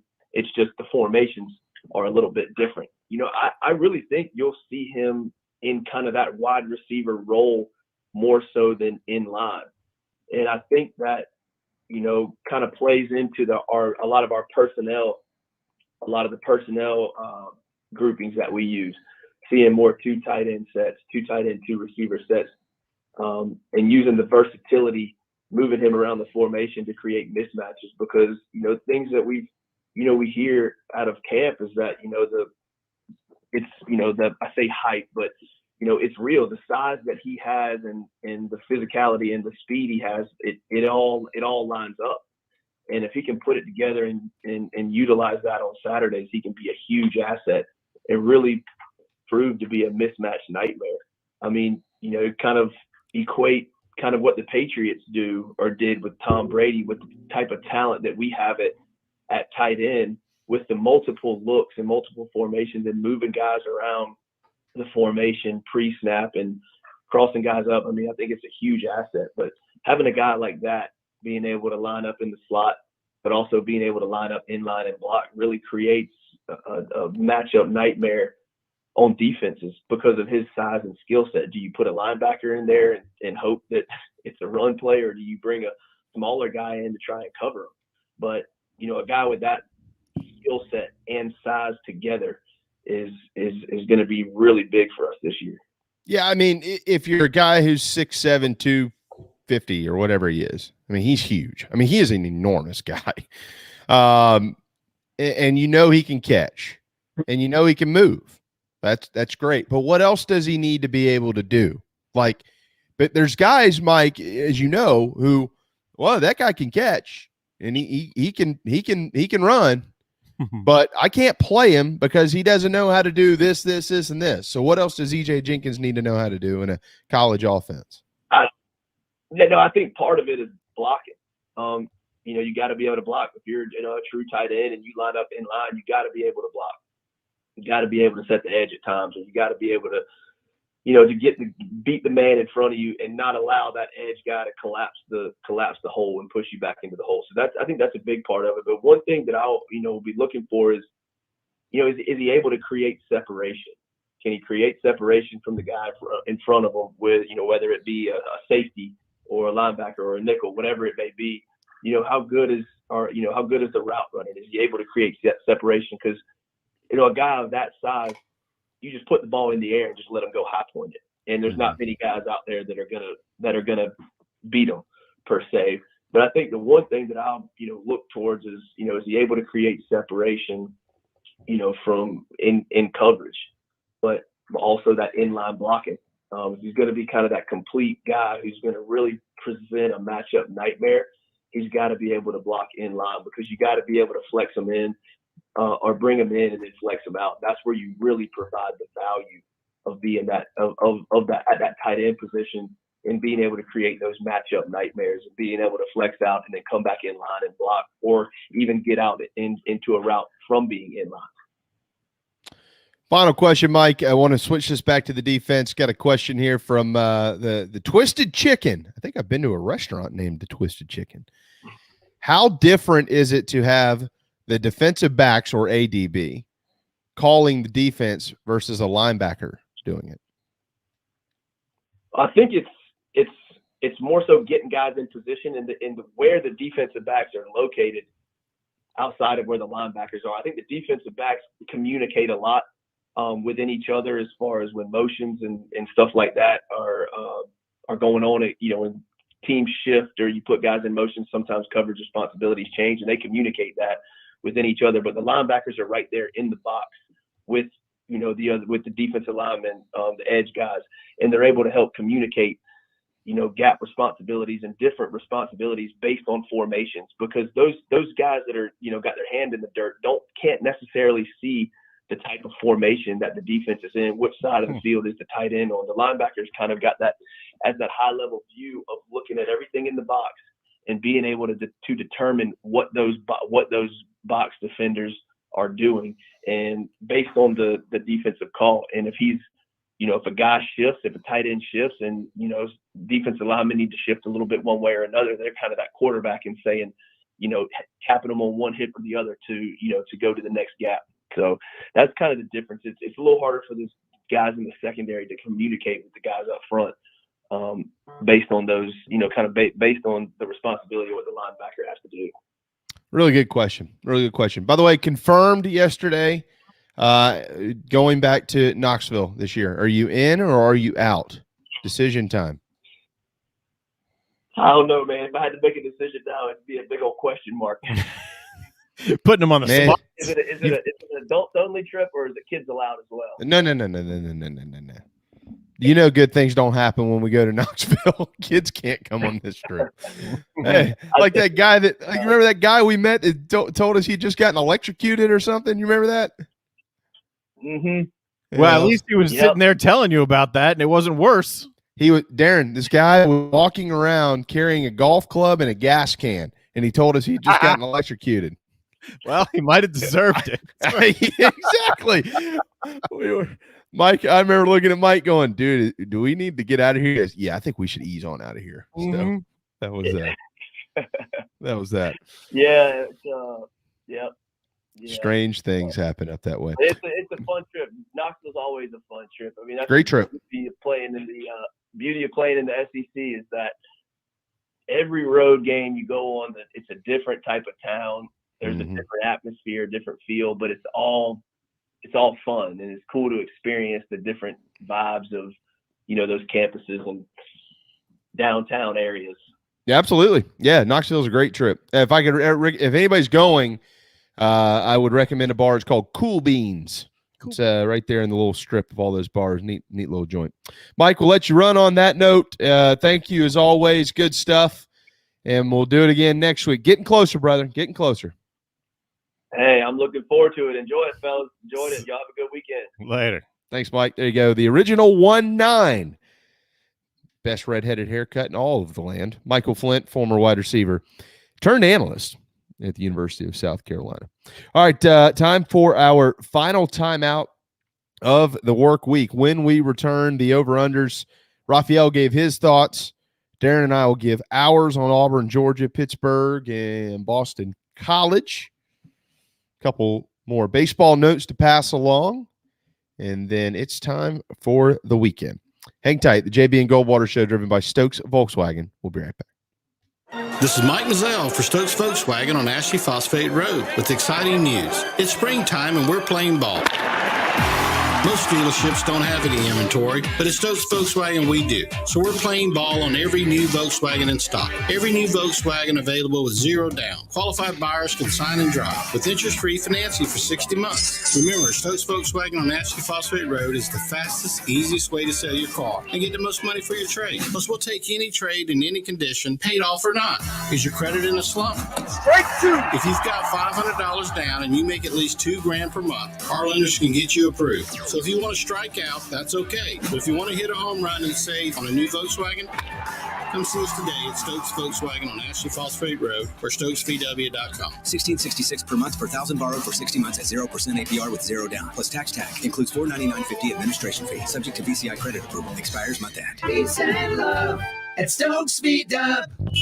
Wando Power Equipment, the trusted home of Hustler zero-turn residential and commercial mowers. There is nobody more trusted in South Carolina than our friends from Wando Power Equipment. They've been providing elite commercial and residential service for over 30 years. Landscape Services have turned to their selection of Hustler zero-turn mowers like the Raptor. Bigger, stronger, faster, and the most durable Raptor Hustler has ever designed. Located on Daniel Island and online at wandopower.com. Wando Power Equipment, owned by the Price family, the home of Hustler zero-turn mowers, rentals, service, and specializing in family and friendship. Shrimping season's back. That means local caught shrimp. That's right, local caught shrimp back on the menu at the Dog and Duck. All three locations, Bell Hall, Park West, and Clements Ferry Road, now featuring once again local caught hand-breaded shrimp, plus other daily specials like the Game Day Burger every Wednesday, Rib Night on Friday, rotating taps all the time, and all the TVs you can possibly imagine for whatever you want to watch. The Dog and Duck in Bell Hall, Park West, and on Clements Ferry Road.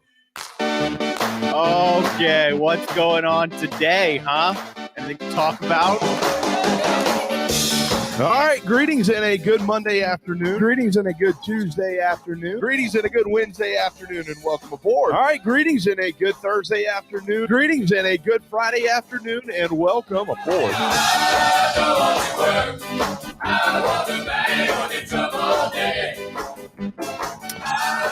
Final segment, Darren. We can do it. We can do it. We've made it. Getting closer to football. Can't wait. I did see last night, I think it was, and I saw it on the Big Spur. So for those who haven't heard about this, I want to pass along this information that former Gamecock quarterback Steve Tannehill apparently is in a pretty bad wreck on I-26. Don't exactly know the details. I've asked a couple of folks who don't know much at all, really, but some of the stuff I saw was that basically fainted maybe while driving and flipped his car. It looks like he's recovering, but he's got some tough stuff going on. So they're going to try to figure out what's going on with Steve. But so if anybody's got some thoughts and prayers left in them, send them along to Steve Tannehill. So make sure we pass that along here. Steve's a good guy. I've had the opportunity to spend a bunch of time around him, and he's a good guy who loves this state and loves the Gamecocks, and originally from Pennsylvania, big Steelers fan. But Steve is a good dude. I used to love watching him play quarterback, Darren. God, if they could only play defense back then, they'd have won more games. They could score. Those kids could score, but they couldn't stop a nosebleed. It was pretty bad. Where does he rank all-time South Carolina quarterbacks? You mean like by wins or just in terms of you can take stats out of it, like popularity? Well, is he the greatest quarterback? Is he the second best quarterback? Well, no. Yeah, okay. No, I mean the greatest quarterback is Connor Shaw, but Steve, in the mix. Oh yeah. He could sling it, man. And he had some zazz. I mean, if they had social media around back then, Steve Tannehill would have been an NIL king, like a Steven Garcia before Steven Garcia. Oh yeah, man. Like if he could have sold the they made these hats and they had fake mullets attached to the back of them. Mm-hmm. People would buy them and wear them to games because he had maybe the nattiest mullet I'd ever seen in my life. I mean, it was pretty bad. It was like stringy, worse than Billy Ray Cyrus bad. Hey. Yeah, I mean, it was bad. But everybody knew Steve Tannehill by the mullet, you know? And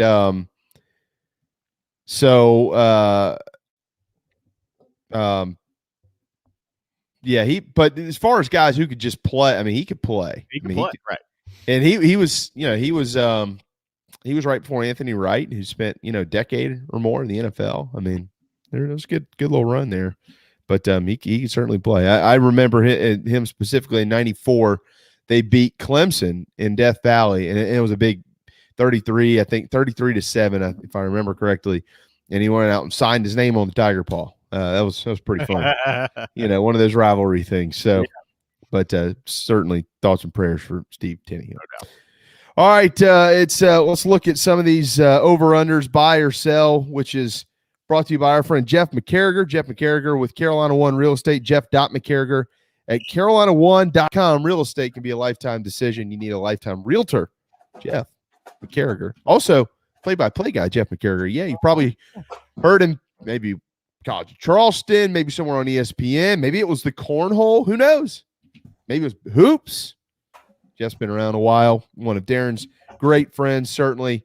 And he's a heck of a realtor. Jeff.McCarriger at CarolinaOne.com. His phone number, 843-834-7455. Make sure you keep that in your phone. You never know when you're going to need a realtor with good hair like Jeff McCarriger. All right, in the ACC, Boston College, the over-under is 7. What did Raphael say? He said under, right? Raphael for Boston College went under, yes. Yeah, you know, I think I'm right on it. I think BC's 7-5. I mean, I think that they're 3-0 to start the year. Colgate, UMass, and Temple. I mean, Temple's a program that's coming around, but I like BC there.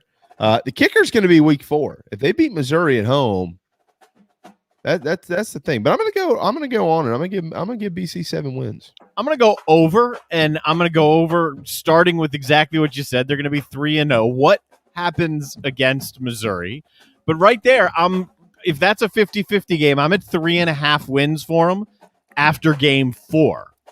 I think their offense is going to be really good. I think this is somewhat of a bounce back year for Boston College. I'm going to give them over. I've got them at about 8.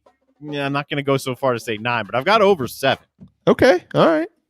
Yeah, I'm right on it. I'm going to hit that 7 on the head for BC. Be a nice year for them. Pittsburgh, the over-under sits at 7 for them as well. Week 2, very interesting because they will hit the road for Knoxville, Tennessee. By the way, Brian Moore maybe has left the program, so Tennessee's down from 13 quarterbacks to 12. But UMass, Western Michigan, and New Hampshire are what surround that Tennessee game before they get into the ACC back-to-back road trips to Georgia Tech and Virginia Tech before that Clemson-Miami clash on the 23rd and 30th of October. So you're going to want to probably get some wins there. Look, here's the thing. If you somehow get into Knoxville and beat the Vols, you're talking about a 4-0 start for Pittsburgh.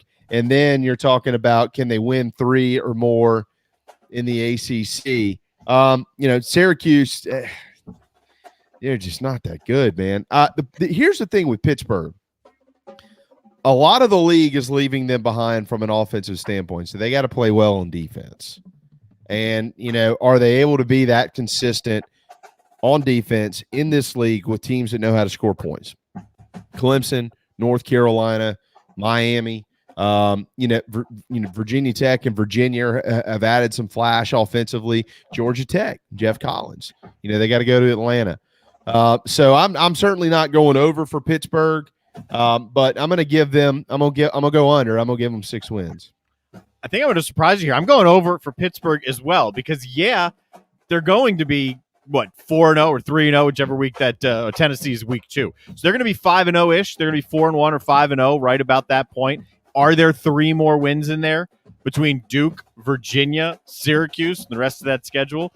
I think there are at least 3 more wins there. I'm going Pittsburgh over 7. I'm just going to give you one bit of nugget from our buddy Phil Steele, who thinks this will be Pittsburgh's best offense since 2016, last time they really had one that could compete at the mid to upper tiers of Power 5 football, just from an offensive standpoint. So I do think they get over 7. That's a great little nugget there. We'll certainly see what happens. I'm still going under. But they go to a bowl. Into the SEC, Auburn. The over/under sits at 7 for the Tigers. This is a hard one here, Darren, because new coaching staff. Brian Harsin comes in. They bring in Derek Mason. They bring in Mike Bobo. They return Tank Bigsby. They return Bo Nix. They do return some pieces up front on that offensive line. They've just lost the Truesdale kid, who's a 2-year starter on the defensive line. And he was, going to be a big piece of that. But, they return enough to win a bunch of games. Don't have anything really returning at wide receiver, but there is talent there. And then you look at the schedule. Here's the good news. Bobo and Mason know what this league looks like inside and out. Brian Harsin doesn't. He's going to figure it out real quick. But you got to go to Penn State. You got to go to LSU. You got to go to you got to play Georgia. That's 3. You got to go to A&M. You got Alabama. I certainly don't see over 7 wins. I just don't. So I'm not saying they're going to lose all those games either. I think in typical Auburn fashion, they're going to probably win one that they shouldn't win, and they're more than likely going to lose a game they're probably not thinking about losing. I think 7-5 is what it looks like. I'm right on 7. I'm right there with you because I certainly don't have more, and I've written down push/under. It's just so much easier to figure out games that you're confident Auburn is going to lose than games that you're confident Auburn is going to win. And there's too many question marks there. So as I wrote down push/under, I veered towards the under. I'm going to go under 7 wins and a very, very rocky start to the Harsin era over there on the Plains. I'll say this. I was texting with Jeff McCarriger about this, and he said, when I showed him this graphic, he said, man, if Auburn is under 7, they're going to have problems. I agree with him. I think there's going to be some problems around Auburn. I think they're under 7. That wouldn't shock me at all. It seems like this is a good hire. Mm-hmm. And I think because of his success as a head coach, the guys that were hired in this league, the large majority of the media and pretty much anybody who cared or was interested thought of everybody who's been brought into the SEC, this is the most sure thing ahead of Beamer, ahead of Clark Lee. I haven't since day one. This is just a personal thing for me. I haven't been as sure about that. I like Mike Bobo. I liked him before he came to South Carolina, but he has an offense. Like at Carolina, you got a guy right now who's designing an offense. Mike Bobo has an offense, and Tank Bigsby is going to be the centerpiece of that offense. Mm-hmm. And he's going to have a huge year. But Derek Mason has a defensive style. So, but I just don't know, Darren. Something feels strange about all of it. Something feels really strange, and I'm gonna give them 7. But I think it's tough to get there. I do think they get it's Auburn. They're gonna beat somebody they're not supposed to beat, and they're gonna lose to somebody they're not supposed to lose to. Mm-hmm. And finally, Georgia. The Georgia Bulldogs, the over-under for the SEC East favorites and maybe a playoff program sits at 10.5. We all what lies ahead in week 1. That's Clemson, September the 4th, 7:30 on ABC. So if we could close our eyes and predict what happened in this game, that would clearly help us project this over-under, and it would probably help us project it towards the over. That's the game because, look, give me one where you say outside of Clemson, and I'm not saying that Clemson is, saying push that game aside, the other 11 games, where's the surefire loss on that schedule? Because it's not there. They're better than everybody they're going to play. They're better than Florida. They're better than Auburn. They're better than Tennessee on the road. Kentucky, South Carolina. I mean, they're better than all those teams. Are they better than Clemson? That's the question.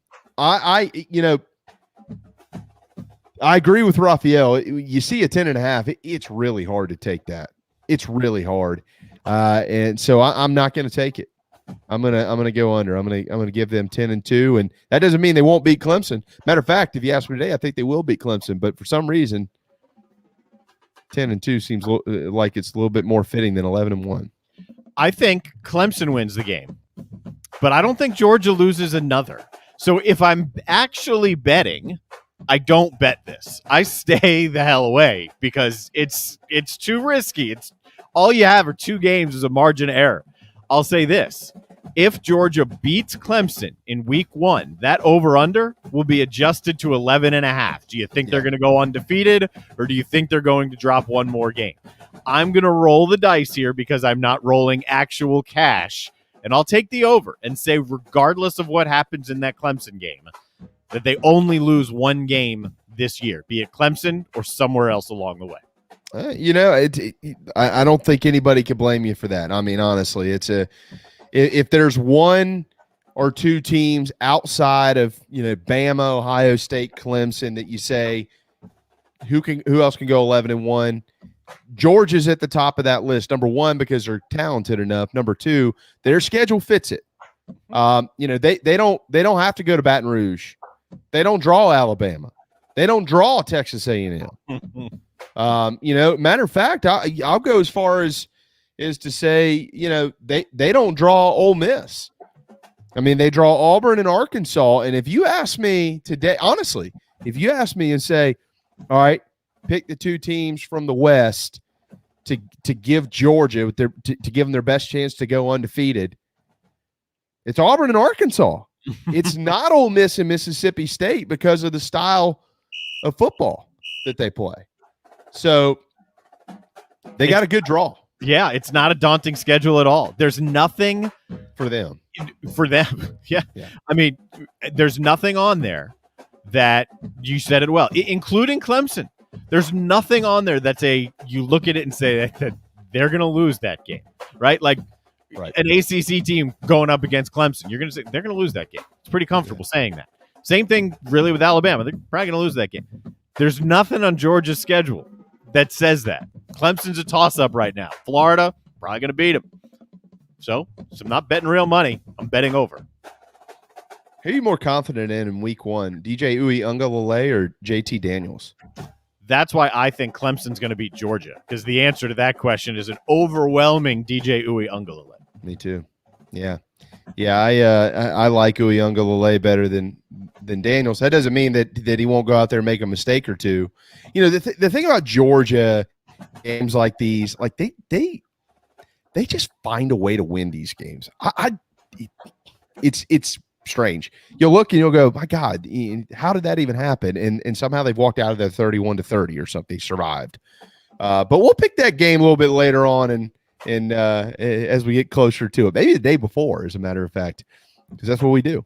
We make those picks around here. But if you ask me today, hey, look, you can have either one of them. Who do you want? Uiagalelei, no doubt. Yep. No question. All right, there you go. Over-unders. Jeff McCarriger at Carolina1.com, our buy or sell segment on Fridays. Only a couple more of these, Darren, and then it's on to football season. Over-under win totals for all the ACC and SEC programs. On the handy dandy, we haven't done this in a couple of days. I got to make sure I keep putting this back on the schedule. On the handy dandy national what is it calendar. Mm-hmm. If you're a baseball fan, you love it. It's National Left-Handers Day. Or if you're a baseball fan or player, you don't like it because you hated hitting lefties. That's true. I liked hitting lefties, though. For some reason, I couldn't. I don't know why. If you're a drinker, it's National Prosecco Day. And if you're an eater, it is your National, left hand.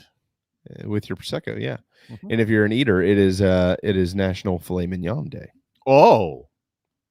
I mean, of all the three, that's on top right there. Yeah, I could do I can do some filet mignon on this Friday night. That's certainly for sure. If you're going filet, are you going with the slow cook outside? You going with the grill? You going in the stove?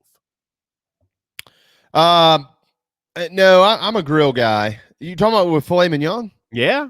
Well, that. Yeah, I've had it done so many different ways. I'll put it in the oven sometimes because it's super good. I'm a grill guy too, but for that particular one, the oven is pretty killer. Yeah, here's the thing. I haven't mastered filet mignon like I've mastered about everything else on a grill. But I've nailed it, but I'm not consistent with it. Sear it with a little bit of butter. That's the super hot in a pan. Yep. And then once you sear both sides, then slide that pan into the oven. Yeah. That's my cousin does. That's what he says the ticket is. But I don't know. Maybe we'll do that tonight. Filet mignon. Yeah. I can start tasting that right now. I hope the dog has filet mignon because it's Friday, and that's where Darren is headed. When we get back on Monday, we'll be obviously speaking with Wes Mitchell with Gamecock Central. We will recap South Carolina scrimmage this weekend. We'll pass along any notable information for Clemson. Reggie Merriweather will start back with us next week as well. Really looking forward to getting him back on the purple and orange side of things for the Tigers as they get closer to the season. And Perry Orth will be back with us on Monday as well. So it's going to be a jam-packed day. But, yeah, I tell you what, Darren, to kind of wrap up the work week with the best thing that we saw this week, it was last night. We talked a bunch about it today. I still am overwhelmed with the production of it, with the game itself, the players, and how they played the game and how the game kind of worked itself out. I hope Major League Baseball gets creative off of this, doesn't try to duplicate it. As you mentioned earlier, you can't duplicate it, but you can get creative with how you're going to market yourself by utilizing some of the ideas and the things that worked in the ball game last night. Bravo, Major League Baseball. Bravo, Fox.